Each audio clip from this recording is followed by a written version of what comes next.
السلام عليكم ورحمة الله وبركاته.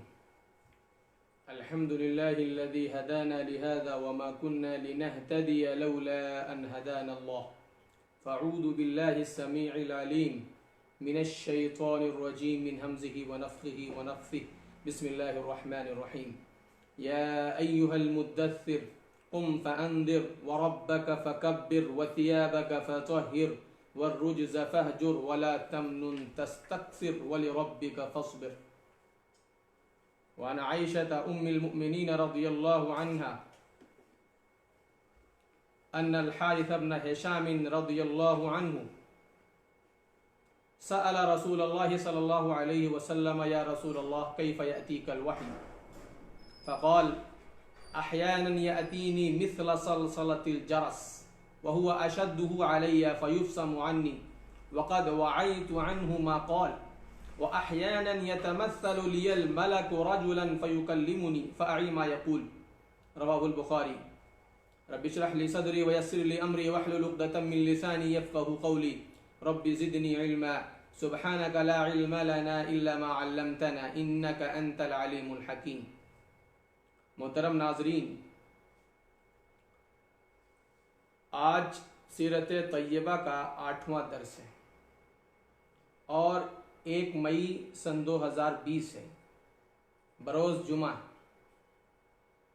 اللہ رب العالمین سے دعا کرتے ہیں کہ اللہ رب العزت لاک ڈاؤن میں جو پریشانیاں ہم جھیل رہے ہیں، جو مصیبتیں برداشت کر رہے ہیں، اللہ رب العالمین اس کا اجر ہمیں عطا فرمائے اور اس مصیبت اور پریشانی کو دور فرمائے. محترم ناظرین، سیرت طیبہ کے اہم گوشوں کو سمجھنے کے لیے یہ ضروری ہے کہ اللہ کے رسول صلی اللہ علیہ وسلم کی عمر مبارک کے حساب سے واقعات کو آپ دیکھیں، سنیں اور سمجھیں.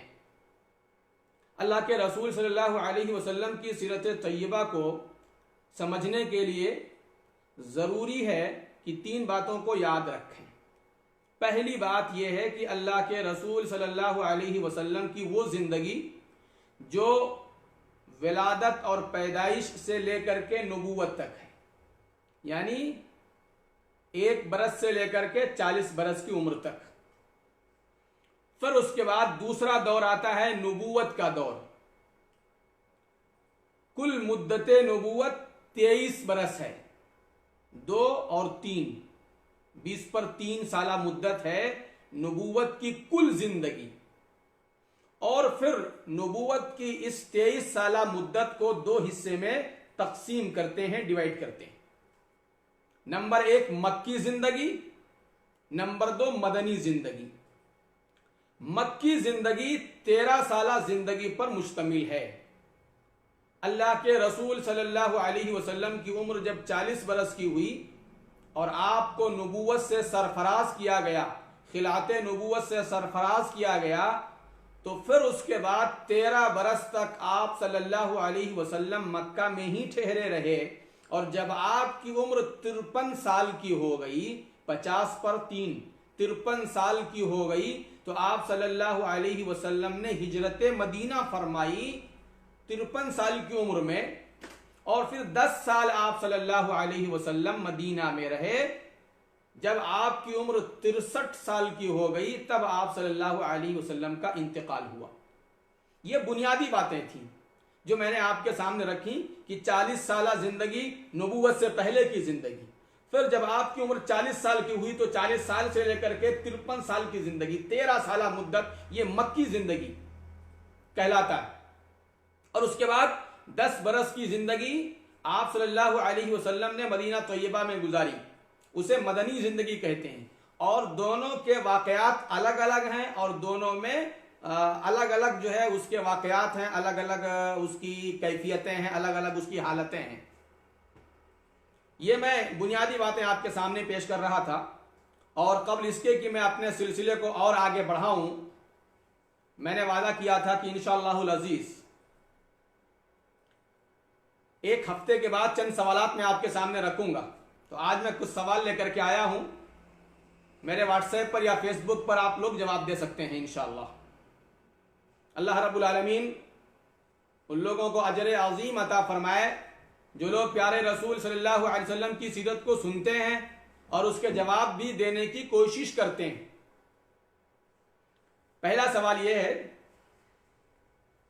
کہ آپ صلی اللہ علیہ وسلم کو کن کن عورتوں نے دودھ پلایا، ان کے نام کیا ہیں؟ سوال پھر سے سن لیں کہ اللہ کے نبی صلی اللہ علیہ وسلم کو کن کن عورتوں نے دودھ پلایا، یہ پہلا سوال ہے۔ دوسرا سوال یہ ہے کہ اللہ کے رسول صلی اللہ علیہ وسلم نے جب پہلا سفر ملک شام کی طرف کیا تو اس وقت آپ کی عمر کتنی تھی، اور جب آپ نے دوسرا سفر کیا تب اس وقت آپ کی عمر کتنی تھی؟ یہ دو سوال ایک میں ہی ہیں۔ پہلا سفر جب آپ نے ملک شام کی طرف کیا اس وقت آپ کی عمر کتنی تھی، اور جب آپ نے دوسرا سفر کیا اس وقت آپ کی عمر کتنی تھی؟ یہ دو سوال ہو گئے۔ آج کا تیسرا سوال یہ ہے کہ سیدہ خدیجہ رضی اللہ تعالی عنہا کی بہن کا نام کیا تھا اور نبی سے ان کا کیا رشتہ تھا؟ سوال یہ ہے سیدہ خدیجہ رضی اللہ تعالی عنہا کی بہن کا کیا نام تھا اور نبی کا ان سے کیا کیا رشتہ تھا؟ اور چوتھا سوال یہ ہے کہ خانہ کعبہ میں اس حصے کو جو دائیں طرف ہے 6 ہاتھ پر مشتمل ہے اور اس پر چھت نہیں ہے، صرف کمر یا اس سے کچھ اونچی دیوار قائم کی گئی ہے، اس جگہ کو کیا کہتے ہیں؟ خانہ کعبہ کے دائیں طرف والے حصے کو کیا کہتے ہیں؟ یہ آج کے لیے 4 سوال، بقیہ سوالات انشاءاللہ آئندہ دروس میں ہم پیش کریں گے۔ آئیے میں اپنے سلسلے کو آگے بڑھاؤں، اور اس سلسلے کو آگے بڑھانے سے پہلے وحی کیسے اترا کرتی تھی، ویسے علماء نے تقریباً 7-8 قسموں کو بیان کیا ہے، لیکن ایک حدیث کی روشنی میں 2 کیفیتوں کو آپ کے سامنے بیان کرنا چاہتا ہوں، اور جو حدیث میں نے آج کے پروگرام میں پڑھی ہے وہی حدیث ہے، اور صحیح بخاری شریف کے اندر حدیث نمبر 2 ہے۔ یہ پہلی حدیث بہت مشہور ہے، انما الاعمال بالنیات، اس کے بعد یہی حدیث امام بخاری لے کر کے آئے ہیں۔ حدیث پاک کا ترجمہ اس طرح سے ہے، سیدہ عائشہ صدیقہ رضی اللہ تعالیٰ عنہ بیان فرماتی ہیں کہ حارث بن ہشام رضی اللہ تعالیٰ عنہ نے اللہ کے نبی صلی اللہ علیہ وسلم سے ایک سوال کیا کہ اے اللہ کے نبی آپ کے پاس وحی کیسے آتی ہے؟ یا رسول اللہ کیف یاتیک الوحی، آپ کے پاس میں جو وحی آتی ہے اس کی کنڈیشن کیا ہے، اس کی کیفیت اور اس کی حالت کیا ہے؟ اللہ کے نبی نے ارشاد فرمایا احیانا یاتینی مثل صلصلۃ الجرس، کبھی ایسا ہوتا ہے کہ گھنٹی کے بجنے جیسی آواز آتی ہے، اور یہ میرے نفس پر بہت گراں گزرتا ہے، یعنی بہت مشکل گھڑی ہوتی ہے اور نفس کے لیے بہت مشکل ہوتا ہے، اور کبھی کبھی ایسا لگتا ہے کہ طاقت نچوڑ دی گئی ہے، اور اس وقت جو فرشتہ وحی لے کر کے آتا ہے اس کی کہی ہوئی بات کو میں اپنے سینے میں اور دل و دماغ میں محفوظ کر لیتا ہوں۔ اللہ کے رسول صلی اللہ علیہ وسلم کے پاس جبریل امی آیا کرتے تھے، یہ رازدار وحی ہیں، جبریل امی ہیں، اللہ کے پیغام کو حضرت جبریل علیہ السلام اللہ کے رسول صلی اللہ علیہ وسلم تک لے کر کے آیا کرتے تھے۔ وحی کا ویسے تو بہت سارا معنی علماء نے بیان کیا ہے، اور وحی کے لیے قرآن کریم میں بے شمار آیتیں ہیں، لیکن سیدھے لفظوں میں یہ سمجھنا چاہیے کہ اللہ کا پیغام جبریل امی کے واسطے سے انتہائی سرعت اور تیزی کے ساتھ خفیہ طریقے سے حضرت جبریل علیہ السلام اللہ کے پیغام کو انتہائی سرعت اور تیزی کے ساتھ خفیہ طریقے سے نبی کریم صلی اللہ علیہ وسلم تک لے کر کے آتے تھے، اور وہ اس میں پوری طرح سے رازداں تھے، رازدار تھے۔ تو یہ وحی کا ایک عام معنی ہے، وحی کے معنی ہے دل میں بات ڈال دینا۔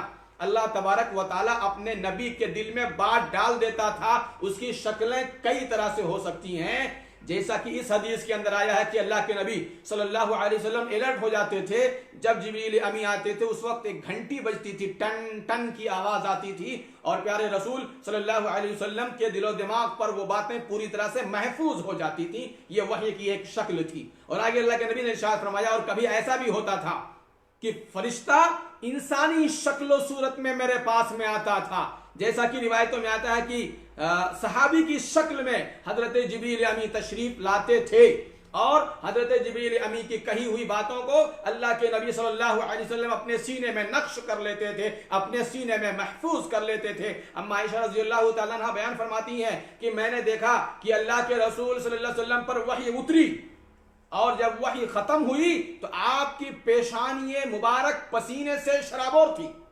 بہت مشکل گھڑی ہوتی تھی، نفس پر بہت گرا گزرتا تھا۔ بعض روایتوں میں یوں آتا ہے کہ جس اونٹنی پر رسول اکرم صلی اللہ علیہ وسلم تشریف فرما ہوتے وہ بوجھ کی وجہ سے اونٹنی زمین پر بیٹھ جاتی تھی، اور حضرت جبریل امی کو اللہ کے رسول صلی اللہ علیہ وسلم نے ایک مرتبہ دیکھا کہ ان کے 600 پر ہیں اور وہ افق میں ان کے بازو پھیلے ہوئے ہیں۔ اس حدیث کو امام مسلم نے روایت کیا ہے اور حدیث کا نمبر ہے 433 اس حدیث کو امام مسلم نے روایت کیا ہے، جس میں یہ بات ہے کہ جبریل امی کے 600 پر تھے اور اللہ کے نبی صلی اللہ علیہ وسلم نے اسی کیفیت میں دیکھا۔ تو محترم ناظرین، سب سے پہلی وحی جو نازل ہوئی اقرأ بسم ربک الذی خلق خلق الانسان من علق اقرأ وربک الاکرم الذی علم بالقلم علم الانسان ما لم يعلم، یہ 5 آیتیں جب اتری اس کے بعد وحی رک گئی۔ اللہ کے نبی صلی اللہ علیہ وسلم کو بہت افسوس ہوا، رنج و ملال ہوا، بہت غم ہوا وحی کے رک جانے کی وجہ سے۔ اسی لیے روایتوں میں اس طرح سے آتا ہے، 6982 نمبر کی حدیث صحیح بخاری شریف کی، کہ جب ورقہ کا انتقال ہو گیا اور ورقہ نے کہا تھا کہ میں اگر زندہ رہا تو آپ کی زبردست تائید کروں گا، بھرپور مدد کروں گا، لیکن ورقہ کا کچھ ہی دنوں کے بعد انتقال ہو گیا۔ وحی کے رک جانے سے اللہ کے رسول صلی اللہ علیہ وسلم انتہائی غمگین ہو گئے اور آپ بلند و بالا پہاڑوں کی چوٹیوں پر چڑھ جاتے اور اس قدر بے چین ہوتے کہ دل میں خیال آتا کہ اپنے آپ کو پہاڑ سے گرا دوں، پہاڑ سے لڑکا دوں۔ اتنے میں جبریل امین نمودار ہوتے اور کہتے یا محمد انک رسول اللہ حقا، اے محمد صلی اللہ علیہ وسلم آپ اللہ کے سچے رسول ہیں۔ یہ جملہ سن کر کے اللہ کے نبی صلی اللہ علیہ وسلم کو سکون ملتا، آپ کو قرار آتا۔ پھر جب گھر تشریف لے آتے بے چینی بڑھتی، پھر آپ پہاڑ کی چوٹی پر چڑھتے اور اپنے آپ کو ہلاک کرنے کی کوشش کرتے۔ اتنے میں پھر سے جبریل امین نمودار ہوتے، ظاہر ہوتے اور کہتے کہ آپ اللہ کے سچے رسول ہیں، تو آپ کے دل کو سکون ملتا تھا۔ حضرت ابو سلمہ کہتے ہیں کہ میں نے جابر بن عبداللہ رضی اللہ تعالیٰ عنہ سے سوال کیا، یہ حدیث صحیح بخاری شریف کے اندر موجود ہے، 4922 نمبر کی یہ حدیث ہے کہ میں نے جابر بن عبداللہ رضی اللہ تعالیٰ عنہ سے سوال کیا کہ پہلی وحی کون سی ہے جو اتری ہے، اقرأ بسم ربک الذی خلق ہے یا پھر یا ایھا المدثر قم فانذر ہے؟ تو انہوں نے کہا کہ آؤ میں تمہیں ایک حدیث سناتا ہوں، اور وہ حدیث اس طرح سے ہے کہ اللہ کے رسول صلی اللہ علیہ وسلم غار حرا سے اتر کر کے تشریف لا رہے تھے، اچانک آپ نے ایک آواز سنی، نبی اکرم صلی اللہ علیہ وسلم نے اپنے دائیں، اپنے آگے دیکھا، اپنے پیچھے دیکھا، کوئی چیز نظر نہیں آئی، آپ نے اپنے دائیں طرف دیکھا اور بائیں طرف دیکھا، کوئی چیز نظر نہیں آئی، پھر آپ نے اپنے نیچے دیکھا تو نیچے بھی کوئی چیز نظر نہیں آئی۔ اللہ کے نبی فرماتے ہیں کہ پھر میں نے اپنے اوپر دیکھا تو میں نے ایک چیز دیکھی، پھر خوف زدہ ہو کر کے ڈر کر کے اللہ کے رسول صلی اللہ علیہ وسلم اپنے گھر تشریف لے آئے اور خدیجہ رضی اللہ عنہا سے کہا دثرونی دثرونی صبوا علی ماء باردا، مجھے کمبل اڑا دو، مجھے چادر اڑا دو اور میرے اوپر ٹھنڈے پانی کا چھینٹا مارو، یہاں تک کہ حضرت خدیجہ رضی اللہ تعالی عنہا نے آپ کو کمبل اڑا دیا اور آپ کے اوپر ٹھنڈے پانی کا چھینٹا مارا۔ اور یہی وہ وقت تھا کہ جب یا ایھا المدثر جیسی آیت نازل ہوئی، 7 آیتیں اتری۔ جب آپ صلی اللہ علیہ وسلم چادر اوڑھے ہوئے تھے اسی موقع پر، تو میں نے بیان کیا کہ پہلی وحی اقرأ بسم ربک الذی خلق۔ پھر علامہ صفی الرحمن صاحب مبارک پوری رحمہ اللہ لکھتے ہیں کہ وحی کی بندش 10 دن تک رہی، 10 دن کی بندش اور رکاوٹ کے بعد دوسری وحی نازل ہوئی یا ایھا المدثر۔ آئیے میں اس آیت کریمہ کا ترجمہ کروں۔ یا ایھا المدثر، اے کمبل پوش، اے چادر اوڑھنے والے، قم فانذر، اٹھو اور ڈراؤ، اٹھو یعنی راحت کو تج دو، آرام کو قربان کر دو، اور پوری ہمت اور نشاط کے ساتھ عرب کے لوگوں کو اللہ کی طرف بلانے کے لیے اٹھ کھڑے ہو جاؤ۔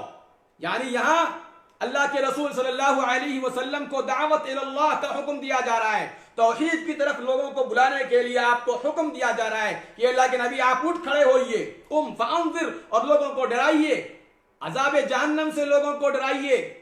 وَرَبَّكَ فَكَبِّرْ یا ایھا المدثر قم فانذر وَرَبَّكَ فَكَبِّرْ وَثِيَابَكَ فَطَهِّرْ، اور اپنے رب کی بڑائی بیان کیجئے کہ ہمارا رب سب سے عظیم ہے، عظیم طاقت اور قوت والا ہے، اور مشرکین کے بتوں کی خرابی بیان کیجئے۔ وَرَبَّكَ فَكَبِّرْ، اپنے رب کی بڑائی بیان کیجئے۔ وَثِيَابَكَ فَطَهِّرْ، اور اپنے کپڑے کو پاک اور صاف رکھیے۔ بعض علماء نے اس کا معنی یہ بیان کیا کہ اپنے سارے اعمال کو پاک اور صاف رکھیے، یعنی ریا سے، نمود سے، اور کسی نے اس کو دل کا معنی لیا ہے، یعنی دلوں کو بھی پاک اور صاف رکھیے، ظاہر اور باطن پوری طرح سے آپ پاک اور صاف رکھیے۔ کسی نے کہا کہ اس کا معنی یہ ہے کہ آپ بتوں کی گندگی سے دور رہیے۔ تو مطلب یہ ہے کہ دوسروں کو کہا جا رہا ہے، خطاب نبی کو ہے لیکن حکم دوسروں کے لیے ہے، اس لیے کہ اللہ کے رسول صلی اللہ علیہ وسلم بتوں کی عبادت سے اور بتوں کی پرستش سے ہمیشہ سے دور رہیں۔ وَالرُّجْزَ فَاهْجُرْ وَلَا تَمْنُنْ تَسْتَكْثِرْ، اور احسان مت جتائیے زیادہ حاصل کرنے کے لیے، زیادہ حاصل کرنے کے لیے احسان مت جتلائیے۔ وَلِرَبِّكَ فَاصْبِرْ، اور آپ اپنے رب کے لیے صبر کیجئے۔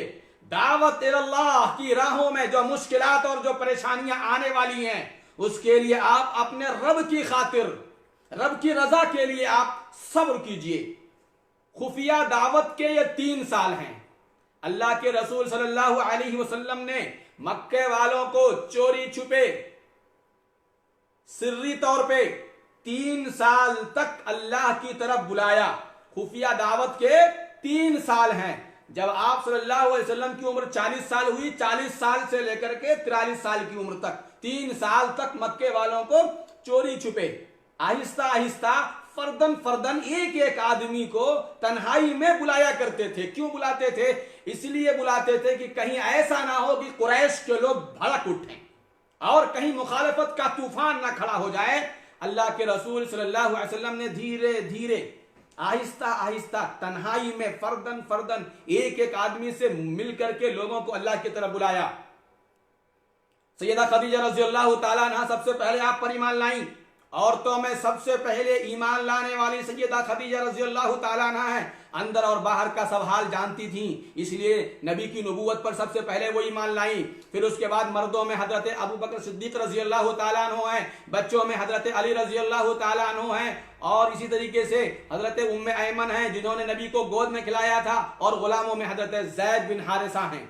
یہ زید بن حارثہ رضی اللہ تعالیٰ عنہ کو کچھ لوگوں نے جنگ میں گرفتار کر لیا تھا۔ یہ آزاد تو تھے لیکن غلام بنا کر کے ان کو مکے کے بازار میں بیچ دیا تھا۔ سیدہ خدیجہ رضی اللہ تعالی عنہا نے ان کو خریدا تھا، پھر اس کے بعد اللہ کے نبی صلی اللہ علیہ وسلم کو تحفے میں دے دیا تھا۔ بعد میں اللہ کے وسلم نے ان کو آزاد کر لیا اور اپنا منہ بولا بیٹا بنا لیا تھا۔ تو یہ 5 لوگ سب سے پہلے مسلمان ہوئے، حضرت خدیجہ رضی اللہ تعالی عنہا، اور اس کے بعد ابو بکر صدیق، حضرت علی، ام ایمن اور حضرت زید بن حارثہ رضی اللہ تعالی عنہ۔ اور پھر اس کے بعد ان میں سب سے ممتاز شخصیت تھی سیدنا حضرت ابو بکر صدیق رضی اللہ تعالیٰ عنہ کی۔ ان کی کوششوں سے حضرت عثمان رضی اللہ تعالیٰ عنہ مسلمان ہوئے، حضرت عبد الرحمن بن عوف، سعد بن ابی وقاص رضی اللہ تعالیٰ عنہما مسلمان ہوئے، حضرت زبیر رضی اللہ تعالیٰ عنہ مسلمان ہوئے، حضرت طلحہ بن عبید اللہ رضی اللہ تعالیٰ عنہ مسلمان ہوئے، اس لیے کہ یہ مکے کے بزنس مین تھے، سلجھے ہوئے آدمی تھے۔ حضرت ابو بکر صدیق رضی اللہ تعالیٰ عنہ اور شیریں گفتار تھے، نرم طبیعت کے مالک تھے، حسن صحبت رکھتے تھے، اچھے لوگوں سے ان کا ملنا جلنا تھا۔ تو جن کے بارے میں سمجھتے تھے کہ یہ شخص نرم طبیعت کا ہے اور اسلام کو جلدی یہ آسانی کے ساتھ قبول کر سکتا ہے اس کے اوپر اسلام پیش کیا کرتے تھے. پھر دھیرے دھیرے رفتہ رفتہ اسلام پھیلتا رہا اور جو لوگ مسلمان ہوتے تھے اللہ کے رسول صلی اللہ علیہ وسلم انہیں دار ارقم میں بھیجا کرتے تھے. ارقم بن ابی ارقم نام کے ایک نوجوان تھے, وہ مسلمان ہو گئے تھے. اس سے یہ پتا چلتا ہے, یہ سبق ہمیں ملتا ہے کہ ہمیں دینی تعلیم اور ان نوجوانوں کی تربیت کا خصوصی خیال کرنا چاہیے, اس کے لیے مال خرچ کرنا چاہیے, وقت لگانا چاہیے. مکی زندگی اور وہ بھی ابتدائی مراحل میں اللہ کے نبی صلی اللہ علیہ وسلم نے نوجوانوں کے لیے یہ اہتمام کیا تھا کہ وہ دار ارقم میں تعلیم حاصل کریں. اور آخری بات یہ ہے کہ اس زمانے میں صبح و شام 2 رکعت نمازیں پڑھی جاتی تھیں. نمازیں تھیں لیکن 5 وقتہ نمازیں نہیں تھیں. صبح میں 2 رکعت نماز اور شام میں 2 رکعت نماز. اور یہ صحابہ اکرام مسجد الحرام میں نہیں, خانہ کعبہ میں نہیں, بلکہ گھاٹیوں میں جا کر کے نماز پڑھ لیتے تھے. پہاڑوں کے بیچ میں جو خالی جگہ ہوتی ہے تو ان گھاٹیوں میں جا کر کے نماز پڑھا کرتے تھے. تو آج کے پروگرام کا خلاصہ, پہلی وحی اقرا بسم ربک الذی خلق, بیچ میں 10 دن کی بندش رکاوٹ وحی نہیں آئی, اور دوسری وحی یا ایھا المدثر قم فانذر, اور اس کے بعد شروع میں 5 لوگ مسلمان ہوئے اور ابو بکر صدیق رضی اللہ تعالیٰ عنہ کی کوششوں سے بہت سارے لوگ مسلمان ہوئے, یہاں تک کہ 40 لوگوں کی تعداد پوری ہو گئی. اور یہ 3 سال لوگوں کو دھیرے دھیرے خفیہ طور پر, سری طور پر چھپ چھپا کر کے اسلام کی طرف, توحید کی طرف بلاتے رہے. آئیے میں دعا کروں کہ جس طرح سے اللہ کے نبی صلی اللہ علیہ وسلم نے نئے مسلمان ہونے والے صحابہ کے لیے دار ارقم میں ان کی دینی تعلیم و تربیت کا انتظام کیا تھا, یہی ہمارے لیے سبق ہے آج کے اس پروگرام میں کہ ہم بھی اپنے بچوں کے لیے, نوجوانوں کے لیے, بزرگوں کے لیے دینی تعلیم و تربیت کا اہتمام کریں, انتظام کریں اور اس کے لیے جد و جہد کریں. اللہ سے دعا کرتے ہیں کہ اللہ رب العالمین ہمیں اپنے بچوں اور اپنی بیوی, اپنے اہل خانہ اور دیگر کنبے قبیلے اور معاشرے کے لوگوں کو دین سے جوڑنے اور دین کی تعلیم ان تک پہنچانے اور ان تک اللہ کے پیغام کو پہنچانے کی توفیق عطا فرمائے. آمین. وآخر دعوانا ان الحمد للہ رب العالمین. والسلام علیکم ورحمۃ اللہ وبرکاتہ.